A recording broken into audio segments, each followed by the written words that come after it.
பணத்தை பற்றின ஒரு வீடியோ ரீசெண்டாக பார்த்தேன். அதாவது சசிகுமார் இருக்கார், டைரக்டர், ஆக்டர். அவர் பேசுகிறாரு. கேள்வி கேட்குது கோபிநாத், நீயா நானா கோபிநாத் கேட்குறாரு. சார் பணம் அதை பற்றி என்ன நினைக்கிறீங்க கேட்குறாரு.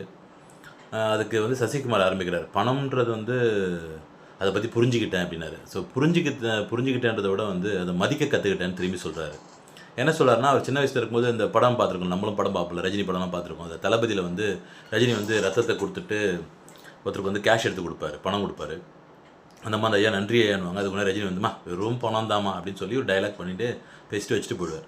இதெல்லாம் நம்மளும் பார்த்துருக்கோம், சசிகுமாரும் பார்த்துருக்காராம். சசிகுமார் பார்த்துட்டு அப்படியே கிளாப் பண்ணுவாராம். அந்த சசிகுமார் அந்த டைலாக் கேட்டு பயங்கரமாக கிளாப், எல்லாரும் பண்ணும்போது இவர் கிளாப் பண்ணியிருக்காரு.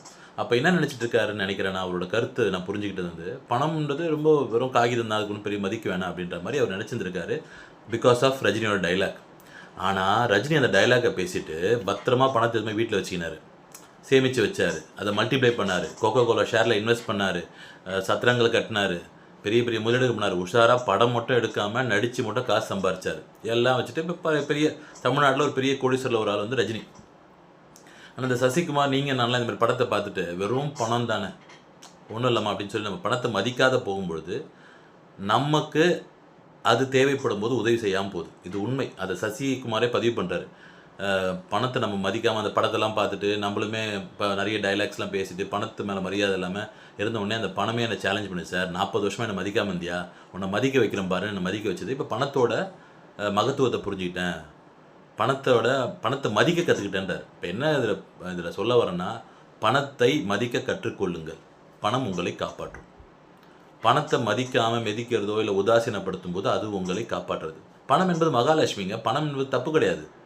பசிச்சா என்ன பண்ணுவோம், நம்ம போனால் பிச்சை எடுக்க முடியும், காசு கொடுத்து வாங்கி சாப்பிட்ணும், ஒரு துணிமணி வேணும், இருக்கிற இடம் வேணும், ஒரு ஹாஸ்பிட்டலுக்கு போய் ட்ரீட்மெண்ட் எடுக்கணும், எல்லாத்துக்குமே பணம் தேவை.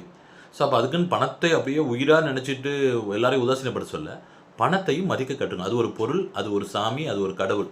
ஸோ பணத்தை மதிக்கிறவனுக்கு பணம் அவன் கையில் நிற்கும். இது எனக்கு பிடிச்சது. அந்த வீடியோ பார்த்தோன்னா இந்த பதிவு உங்கள்கிட்ட பதிவு பண்ண ஆசைப்பட்டேன். இந்த டைலாக் இன்ஃப்ளூயன்ஸ்னால இவங்க அப்படி பண்ணுறாங்க அவங்க படத்துக்காக பேசுவது வேறு, ரியலாக அந்த விஷயம் வேறு. அதனால் நிறைய டைலாக் நல்லதாகவும் இருக்குது. அதனால் நம்ம நல்லதை எடுத்துப்போம், தேவையில்லாத அனாவசியமான விஷயங்களை எடுத்துக்கிட்டு நம்ம வாழ்க்கையை கஷ்டப்படுத்திக்க கூடாது. இது பெரிய ஜெயிச்ச சசிகுமார் மாதிரி டைரக்டர், ஆக்டரே சொல்கிறாங்கன்னா அப்போ நம்ம நல்லா ஏமாத்துறோம். ஸோ பணத்தை சேமிக்க கற்றுக்கொள்ளுங்கள், மதிக்க கற்றுக்கொள்ளுங்கள், கையால் கற்றுக்கொள்ளுங்கள். அது உங்களுக்கு மட்டும் இல்லை, உங்களை சுற்றி இருக்கவங்களும் பலன் தரும். Thank you so much. இந்த பதிவு சப்ஸ்கிரைப் பண்ணுங்கள், மற்றவங்க ஷேர் பண்ணுங்கள். பாய்.